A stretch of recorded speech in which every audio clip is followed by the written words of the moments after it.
welcome to Superintendent Update. I am Nicci Kadilak with Burlington Buzz, and I have with me Superintendent Eric Conti of the Burlington Public Schools. Welcome. Hi, Nicci.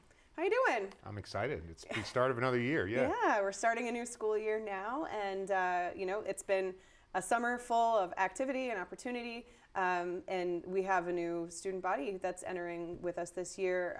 Going to tell us a little bit about who's going to be educated here in Burlington Public Schools? Yeah, it looks very similar to last year, but I'm just always excited to talk about our kids. So we have about 3,550 students who are arriving here, and that's K through 12. We do have a preschool program that's probably around 140 kids. What's exciting to me is also the diversity that's reflected in the student body. About 1 in 3 of our students are student of color, and 1 in 4 of our students speak another language besides English, which is great. And then I think we had over 10% of our students were born outside the U.S. So really reflective of a global community, and I always like that because this is the class of 2026, believe it or not, and our kindergartners are the class of 2038. And so the world they're going to inherit from us is going to be markedly smaller. They're going to be working across country boundaries. They're going to be global citizens, and they get to experience that here in their local school system, and again, in a very safe way. And I just think it's just a remarkable benefit for the students of Burlington. Yeah, and you mentioned all of those classes. I have a high schooler starting this year, I have a middle schooler, and I have a kindergartner starting this year. So that hits home for me. What are we looking at as we go into a new school year? What's going to be the focus for you and for the district, kind of setting the tone for the year? Well, again, I think summer is really a time of hard work and preparation. So really want to thank our support staff, clerical staff, custodians, maintenance staff. I think the buildings look good. They're ready to go. So that's a huge part of it. We did a lot of hiring, a lot of transfers. We're only as good as the talent that we can bring in. And I think I'm just very happy with the folks that I hired and that the principals sort of brought in. We involve a lot of people in the hiring process. So again, excited about that. Welcomed all the teachers back yesterday. And I think the energy in the room was really positive. I think people are being trained today, tomorrow, and really, I think, going to put the best foot forward for students on Tuesday after Labor Day. There's a theme. I think it's always trying to meet every student where they are, and then to try to get them to maximize their growth, both sort of academically, social emotionally. We want to produce good people, not just, whatever, and they want to learn something on the way, right? So that's what it is. And I'm a big believer that learning has to take place in this foundation of positive relationships, and that has to be a joyful process at some point. So we have to work towards that.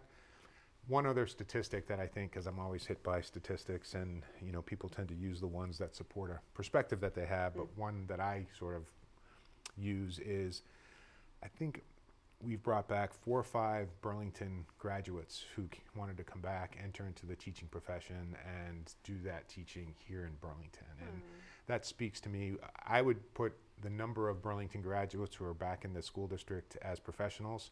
I'd put our numbers with any district that I've ever been in. I've been in 4 states, Nicci, and what a tribute that is to their experiences here, the relationships they have with their teachers, the professional modeling that they saw and experienced.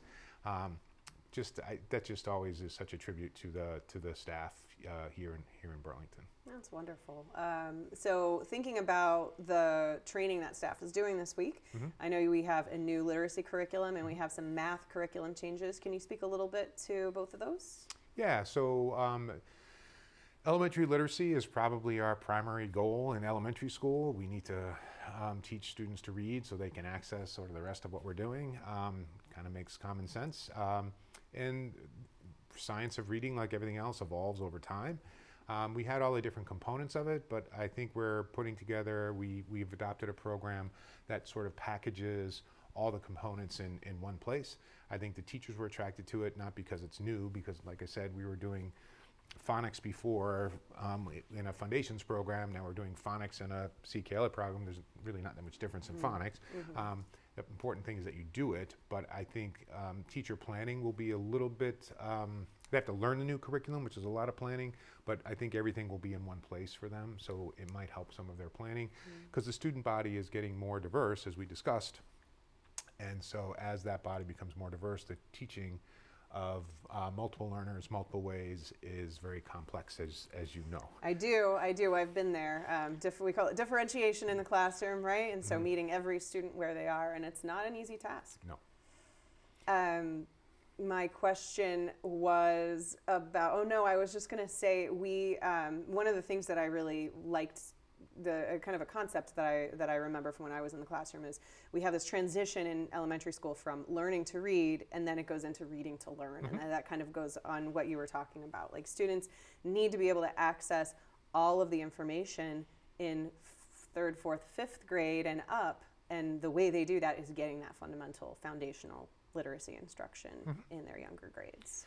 Yeah, and then obviously we're looking at other math stuff, we're looking at behavioral stuff. It's really about, and the training that we're doing is not, there's no magic to it. It's ongoing. So you don't come in for a day and say, okay, now I'm an expert. So it's time that people need to come together. They need to co-plan. Teaching is an extremely difficult position, and we were talking earlier that you were a kindergarten teacher. Unlike other professions, you can't walk out and go plan for an hour. If you're in front of kids, all of your attention and energy has to go into the students who you're in front of. So it's a funny profession, and that you have to carve out separate times for developing your skill. Doctors can't be trained while they're providing surgery, and they don't provide surgery 8 hours or 7 hours or 6 hours a day, all the time. So other professions, it's sort of built in, and teaching, we have to create these times. So before the kids get in is an important time for us to do that. Yeah, and so literacy is one thing, and then we also have some math changes this year. Not a ton yet, but I know that there's math changes on the horizon. You want to explain a little bit about for example, the 8th grade algebra program and other changes that might be coming? Yeah, so I think there's scope and sequence questions. So algebra in 8th grade is not a new concept. I think it's all about what happens prior to 8th grade, and it's all what happens after 8th grade. It all has to make sense. So I think Dr. Chen is really working on, again, pathways for students to have multiple ways of sort of accomplishing all that they want to accomplish in mathematics while they're here in Burlington. You don't want someone to miss a stop along the way, because every child develops differently at different paces. Math is a very developmental skill for sure. And then if you miss a stop, you don't want to say then nothing above that is you don't have access to anymore. So I think just talking about different pathways, making sure we're preparing students, making sure we're challenging all students, and not just sort of providing a middle of the road pathway, I think is one of the things that Dr. Chen is really focused on, and we're, again, looking at that. I think the overall curricular conversation is changing, and it's changing nationally, it's changing at the state level, and I know we have limited time, but maybe we can spend more time at a different time talking about it. But it really wasn't that long ago, prior to COVID, when we were talking about Common Core standards, so standards that were the same across states. Yeah. The PARCC assessment was supposed to be a common assessment across different states. So the control of curriculum largely was being promoted sort of from a state level, and we were having those conversations, and the district conversation was about sort of complying with those state conversations. Now the pendulum has swung, and there's a lot of emphasis being put on parental control of curriculum, and so a lot of individual control, and now we're working to comply with those factors, and it's really forcing us to be much more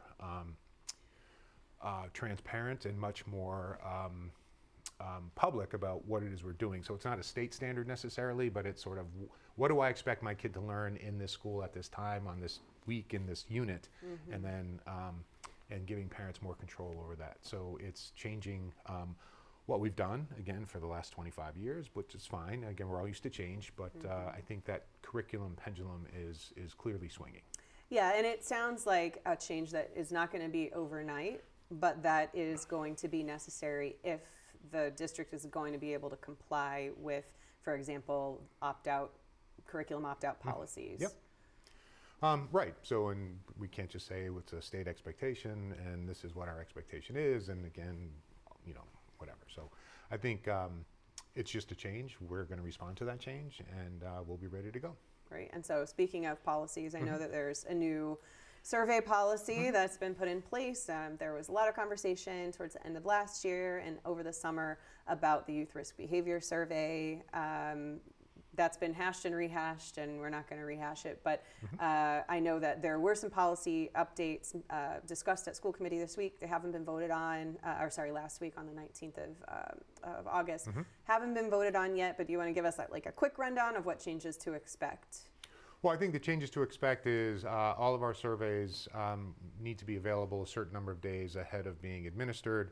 I think there needs to be a full school committee vote as opposed to a subcommittee vote. I think just to make sure that people sort of are aware, and even if our conversations were public, if people are, we're sort of in a routine, sometimes people don't pay attention. Clearly the routine was broken and now we're paying attention, but I think we need to make sure that we are as public as possible in giving parents multiple ways to review the material and then opt their child, again, out or in. The school committee has to make that decision as well. They could say this survey requires parents to say, I want my child to participate, and another survey might be that every child will participate unless I say no. So I think those would be the two decisions, but again, those decisions will be made by the full committee, and then we'll move forward. I think it's a process about surveying students, I think, that the policy is addressing. There's also a lot of conversation about whether we should even be asking these questions and at what age and all that other stuff. And I think those conversations need to be ongoing, because I think the mission of public schools are getting more and more complex. The student needs are getting more and more complex, and it's a challenge. So there are kids who require lots more attention in many different ways than other kids, and we're trying to get everyone through. So that's and meet everyone's needs, and that's not always acceptable, or it's not always the same for every family or every child. So we're working at that. But I do think, again, that idea of transparency, that idea of parent choice and control. And I'm a supporter of that. I think there are, parents are partners in this process, and I think we just need to give them that opportunity and make sure that we're not questioning each other's intentions. Our intentions are to, again, graduate good people who have the skills to thrive and contribute to society, and I'm sure their intentions are to, love their kids unconditionally and raise the best kids that they can. Yeah, and as a result of all of this conversation, there's been a Federal Department of Education investigation opened on the way that survey was administered back in, I believe it was March. March or April, yeah. Yeah. So just any comment about that? No, I think we'll comply. Obviously, we're questioned all the time. We have federal regulations in every possible area, from food service to transportation to everything. So we'll comply and we'll answer all the questions. And I feel confident that if there's corrective actions that are needed, they're already either in process, adopted, or maybe we'll have to adopt new ones. So we'll get there. Yeah. Great. And so you just mentioned food service, which reminds me, we have a new food service whole plan, right? Yep. Tell me more about that. Well, we've taken back over locally the food service program. So we've hired Carrie Noki, who was our liaison with the Whitsons, the former company, and so she is now our director, and very excited to take that over, and been meeting with her regularly, and she has a lot of great ideas. And so it's now a more Burlington controlled, locally controlled food service experience. And I think our cafeteria managers and Carrie feel like they'll have more control over the menu. They feel like they can meet more student needs, provide more diverse menu options, get more student input, more family input. So we're really excited about moving ahead and moving ahead locally. We have a lot of buy-in from all of our cafeteria workers. Great. We serve about 2,000 lunches a day. So I think people, sometimes the scale of what we do, like I said, we have multiple missions here, and food service is an important part of that. Yeah, great. Well, I can't wait to see what the new menus offer and how my kids come home next week, hopefully bragging about how great their lunch was. Last thing I wanted to just hit on, because two very big projects. One, the Fox Hill project is underway, and another one is awaiting approval from town meeting and later the full town potentially. Just can you give us a quick status update on the Fox Hill project and on the BHS project? Important Fox Hill milestone is going to be right around the end of the year when the plans get completed. I think they're around 60-70% now. Obviously, they're very detailed. It's a very large project. When the bids actually come in, the project to me becomes real because we have someone who says, I can actually build that for this amount, and that fits into what the town has appropriated. So it'll get real right at the sort of end of the year, January timeframe. We're excited about that. High school is, we're just finishing up feasibility, so we're able to ask the town or provide the town with a design that we think is very viable. And then I think they've identified a not to exceed number, and that goes to town meeting in September. And then because of the amount, but also really importantly, in order to protect the operating budget Of the town. Yeah. It goes to a debt exclusion in November because we can have all the beautiful buildings that we want. It's the talent of the people inside the buildings that makes the biggest difference. And when I think about Fox Hill and the high school, necessary to replace them after end of a very useful life, but we're really just bringing up the building up to the standard of the teachers and principals who are inside that building. And the support staff, so everyone who's there, and I think that's it's not worth it to me to build all these buildings, replacing these buildings which are necessary, if then all of a sudden class sizes go up, or again you impact the people inside them because because services aren't able to be as robust because then the tax money is going to the building and not But at some point services. Buildings reach their age of usefulness, and it's just as expensive to renovate as replace, and we have to make that argument, and we are looking forward to making that argument. So I think that's where we're at. Great, so we'll be looking out for that town meeting on September 29th, and then potentially a townwide vote in November. Yes. Great. Anything else I didn't capture about the beginning of the school year? No, just met with all the athletes yesterday afternoon, so fall sports are in full swing. We always have a competing with character conversation with all the athletes ahead of every season. Again, welcomed a bunch of new staff, bringing new energy into our schools and into our classrooms. We have just a very talented group of principals who are very experienced. I'm really looking forward to the kids' arrival on Tuesday, and I'll be riding the bus.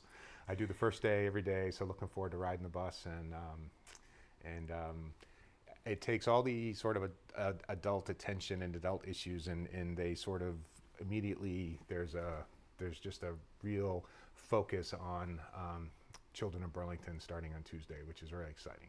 Great. Well, we're excited about that, and thank you very much for joining us for Superintendent Update. This is Nicci Kadilak speaking for Dr. Eric Conti, and have a great day. Thanks, Nikki.